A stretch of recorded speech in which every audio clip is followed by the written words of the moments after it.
So this is a different type of video for me today. I was recently diagnosed with cancer, specifically throat cancer. Specifically, I can't pronounce the name, so I'll put it down here at the bottom. It started probably back in May. I was having trouble swallowing. So I went to the doctor, and they thought it was tonsillitis or something like that. So they gave me some antibacterial stuff to see if it'll go away. And that didn't work. So then I went back to the doctor, and they tried to drain it. And the doctor did several injections, several needle aspirations to try to get it out, and nothing came out. So the next step was to do a CT scan with contrast. So they did that, and it turns out I have a mass on my left tonsil. So at that point, they don't want to scare me that it's cancer or anything. It could just be benign. But my doc was like, I just want to prepare you, Mr. C, it's probably going to be cancer. So that means I have to get a biopsy. And before the biopsy, we had to get a PET scan. Now, the CT scan and PET scan, before I get into that, I have anxiety and I have a... So before I get into the PET scan and a CT scan, I have panic attacks and I have anxiety. So doing the scans was fun for me, because I have to do this. So the CT scan went relatively quickly, so that was a positive thing. But the PET scan. So I guess the first scan they have to do is about 12 minutes. And I am heart starting to beat. Even though it's not that big around, for me, it's just the enclosure portion. And also, like, feeling something I have stuck in my throat and being at a certain angle for the whole time doesn't bode well for me. So I was like, hey, can we play some music or something like that? They're like, yeah, we can play some tantric stuff, some Om and Yom, or whatever new age they wanted to play. And I was like, no, I'm kind of old. So since this is the first scan is about 12 minutes, I said, can we play Limp Bizkit's Urban Assault Raid Vehicle? Because it's about 6 minutes long for the song. Play it twice. So they do that for me. And I remember the one the tech comes in. They're like, oh, so this is relaxation music. And by the way, I'm 47.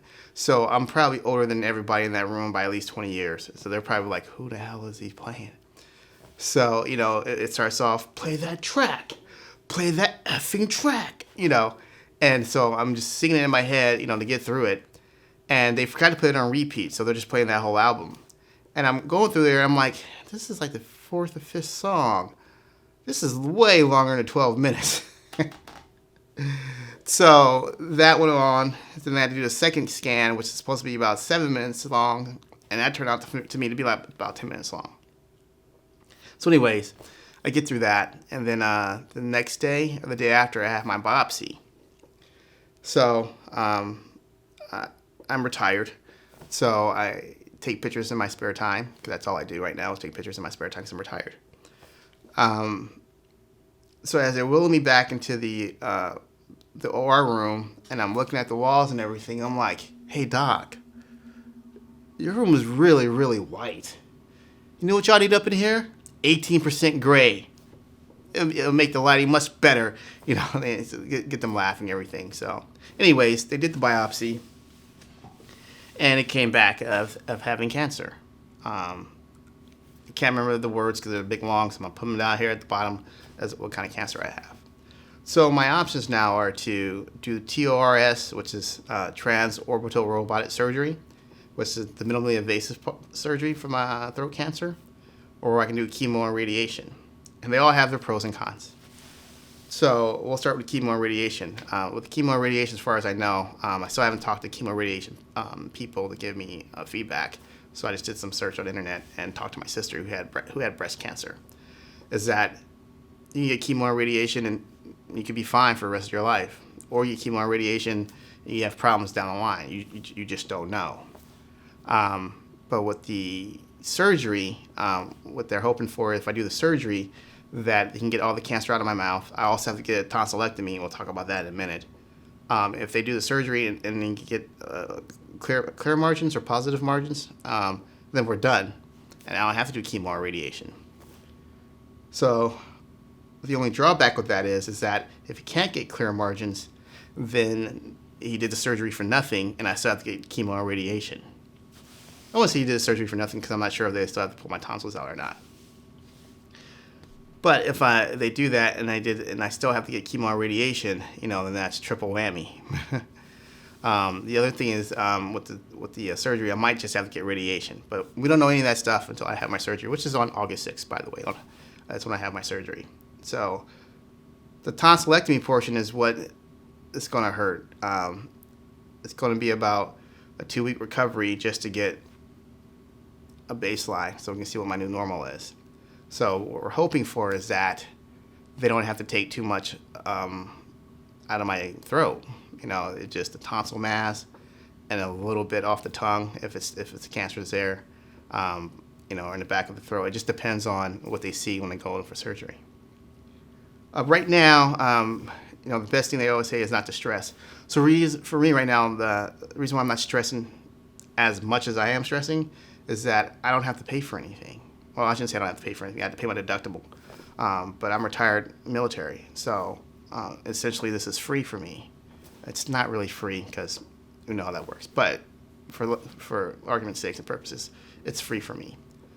So I can't imagine someone having to pay for something like this, being a civilian. I don't even know how that would work, because me, I've saw, and the person I'm seeing for my throat is a top guy that I'm seeing. I'm just thinking, because I'm currently going to get my MBA right now. I'm just thinking in my head how much he would actually cost in the civilian world, and he is the top guy that I'm seeing for the surgery. I don't even know how much the contrast CT costs, the PET scan. So I went online to try to see some prices, and I'll put them up here somewhere. The PET scan will range anywhere from $5,000 to $15,000, but that also depends on where it's done at, what's the machine, and that doesn't include, as far as I know, they include the medication or the people performing the procedures. Just like with the CT scan, about $5,000. I also had a needle aspiration because they wanted to look at my lymph nodes to see if I had cancer in the lymph nodes. As far as I know, they don't. But the doc is going to take 2 of them out of my left neck, so the neck dissection, I think it is.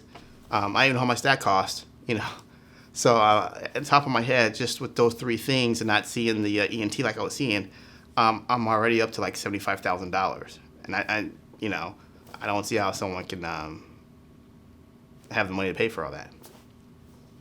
So then, now on top of that, after my surgery, because the last thing were from 90 minutes to whenever they get a clear margin, I had to stay in the hospital for about 5 days after the surgery.